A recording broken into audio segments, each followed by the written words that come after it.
Heel.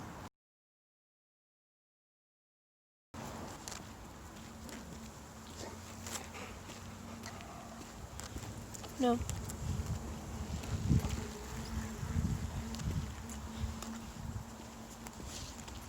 So here we are outside of the dog park in Portland, and it astounds me that people bring their dogs to this place. It's a nice place, it's a nice park, but I've heard 2 dog fights break out just since I've been here. Maybe not really serious ones, but it didn't sound great. Sounded like something that could definitely escalate into a real problem. Don't recommend. I really don't. It's just not worth it, guys. But we're training here to see how Willa does around other dogs, and so far she's been pretty good. Of course, we're not interacting with other dogs, but I wanted to see what her level of reactivity was, how difficult it was to break her focus and get her back on me and doing what she's supposed to be doing, focused on her heel and whatnot. And there's a dog right there, so I'm going to put the phone away because I might need to address her behavior. Heel. So she passed with flying colors. So there's a dog right there.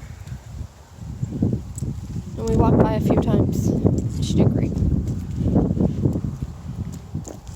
And I can tell she's trying not to look, because that's not the first dog we've seen. And I did see her start to kind of bristle up. And I definitely get the impression she's just unsure. She's a little insecure. It doesn't change how we handle it. We still have to address the behavior. And so she still gets corrected when she reacts to dogs. But the idea is to prevent it. So the second she starts staring at a dog, I say no, and I correct. So now you'll see her making an effort to focus on her heel and not stare at the dogs. And she did really great. And I wouldn't thread the needle with her yet, right? We give her some space. And as soon as we get by the dog, if she doesn't need any corrections from me, then it's praise and treat, right? And so that takes time. First part of the process is correct immediately at the beginning of the sequence. And then the second part of the process is when you don't have to correct at all, you praise and reward. So that's the part a lot of people miss. A lot of people try to just use praise and reward. It's never going to work.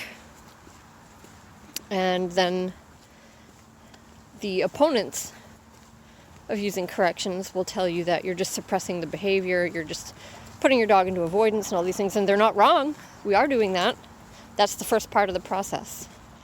And then the second part of the process is building the new habits so that they get easier, or building the new behaviors rather so that they become habits and they get easier. And then the dog can start to develop different feelings, and walking by other dogs isn't so hard, but that part takes time. Okay? The corrections are quick. You can fix that in one session, right? But then you need to practice it. You need to go out and do the work and correct when needed. And when you don't have to correct, you reward. And if you have to correct over and over and over again, then that means you're not correcting high enough, or maybe you're not doing it at quite the right time. You want to do it as early as possible. So I'm not looking ahead for other dogs and people when I'm doing this work. I'm staring at the dog. And if the ears go up,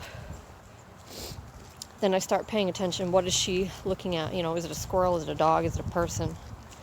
Because if she starts to fixate, even for a second, I need to correct her. Because we know where it's going, right? If your dog doesn't have any problem, then you don't need to do that. But if your dog explodes at other dogs, then you do need to do that. And you know where it's going, and you need to arrest that process. But she did great.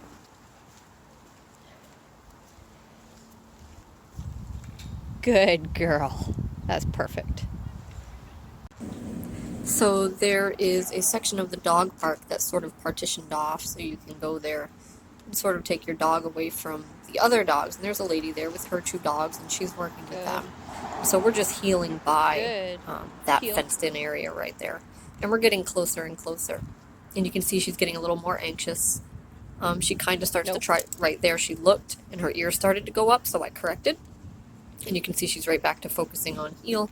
She started to look again, but caught herself and looked back, so that's great. That's what we want. She did it again there. But you'll notice your dog does some lip licking, or maybe they start to move a little bit faster, but they're really trying to stay in the heel, which is what you're going to enforce. You're going to enforce the heel. That gives them something to focus on, right, besides the trigger. That's the idea. So now you have something you can hold them accountable for besides just freaking out. So they know they're not allowed to freak out at other dogs, but they also know what to do. They know what's expected, so she knows she has to focus on the heel. And that's helpful to dogs in this situation. And it's usually easier for dogs when they're in motion. So whatever your dog's particular triggers are, asking them to hold a sit or a down is probably going to be a lot harder for them than healing by the trigger. So that's usually a good place to start. Anything that creates any sort of anxiety or drive, your dog is going to not know where to put all that energy. And it's harder not to stare at the trigger, which then creates the misbehavior if you allow the staring. But it's harder not to stare if they're just lying there, right? So if they're walking and they have an outlet for that energy, it's a little bit easier. So that's a good place to start, is with heel.